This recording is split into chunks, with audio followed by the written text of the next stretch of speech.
विश्वगुरु भारत के पूर्वी भाग में बंगाल बसता है, जिसे भद्रलोक भी कहा जाता है। बंगाल की धरती समय समय पर आध्यात्म को समर्पित व्यक्तित्व को उत्पन्न करती रही है। सनातन सभ्यता में बंगाल से संबंधित योगी महात्माओं का विशेष स्थान है। एक ऐसे ही रहस्यमयी चरित्र हुए जिन्हें पहले उग्रवादी कहा गया, फिर स्वतंत्रता संग्राम का महानायक कहा गया और अंत में उन्हें महर्षि की पदवी दी गई। बात हो रही है अपनी विद्वता से स्वयं को आलोकित कर ज्ञान सामान्य का मार्गदर्शन करने वाले महान योगी अरविंदो घोष की। मित्रों, यह बात तब की है जब भारत गुलामी की बेड़ियों में जकड़ा हुआ था और अंग्रेज हर दिन एक ऐसे ही फरमान सन 1905 में आया, जब अंग्रेजों ने बंग बंग का आदेश दिया, यानी बंगाल का बंटवारा करने के लिए उन्होंने आदेश पारित किया, जिसके विरोध में बंगाल की प्रबुद्ध जनता ने आंदोलन छेड़ दिया। अंग्रेजों के अनुसार इस क्रांति के केंद्र में एक संगठन कार्य कर रहा था, जिसका नाम था अनुशीलन समिति। आंदोलन को बढ़ाने के लिए कई पैतरे आजमाए गए, लेकिन कोई फायदा न हुआ। उधर कई अंग्रेज अफसरों पर आए दिन हमले होते रहते। जब एक बड़े अफसर पर क्रांतिकारियों द्वारा हमला हुआ तो अंग्रेज हरकत में आ गए और अनुशीलन समिति के कई सदस्यों को गिरफ्तार कर लिया। इसके बाद उन सभी के खिलाफ एक बड़ा केस तैयार किया गया। इस केस में महान स्वतंत्रता सेनानी अरविंदो घोष को मुख्य आरोपी बनाया गया था। उधर उन पर राजद्रोह और उग्रवादी होने के लांछन लगाए गए। हालांकि अरविंदो के खिलाफ पर्याप्त सबूत नहीं थे, जिसके तहत वह मुकदमे से बरी हो गए। इसी दौरान एक विचित्र घटना हुई।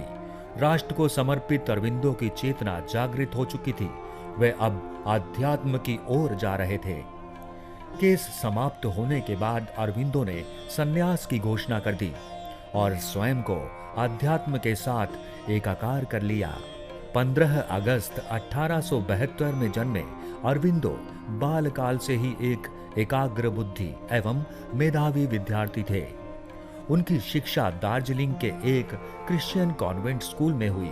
उन्होंने आरंभ में शिक्षा के माध्यम से स्वयं को मांझा और यही शिक्षा की भूख उन्हें विदेशों तक ले गई, जहां उन्होंने कैम्ब्रिज विश्वविद्यालय में प्रवेश लेकर स्वयं को कई यूरोपीय भाषाओं में पारंगत किया।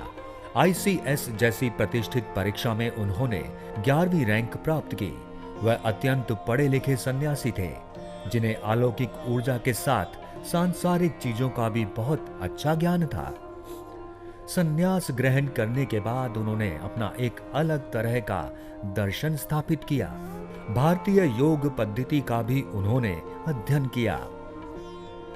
तत्पश्चात पांडिचेरी में अरविंदो आश्रम की नींव रखी, जहां पर आज भी उनके कई अनुयायी उनके दिखाए आध्यात्मिक पथ पर चलते हुए जीवन को सरलता से जीने का प्रयास कर रहे हैं। अरविंदो ने इसके अतिरिक्त कई पुस्तकें भी लिखी। उनकी साहित्यिक निधि विराट है। 5 दिसंबर 1950 में पांडिचेरी के आश्रम में ही वे ब्रह्मलीन हो गए। उनका यह प्रसिद्ध आश्रम आज भी अरविंदो आश्रम नाम से विश्व विख्यात है। तो मित्रों, आज फिलहाल इतना ही। कैसी लगी आपको हमारी यह प्रस्तुति? हमें कमेंट बॉक्स में अवश्य लिखें। धन्यवाद।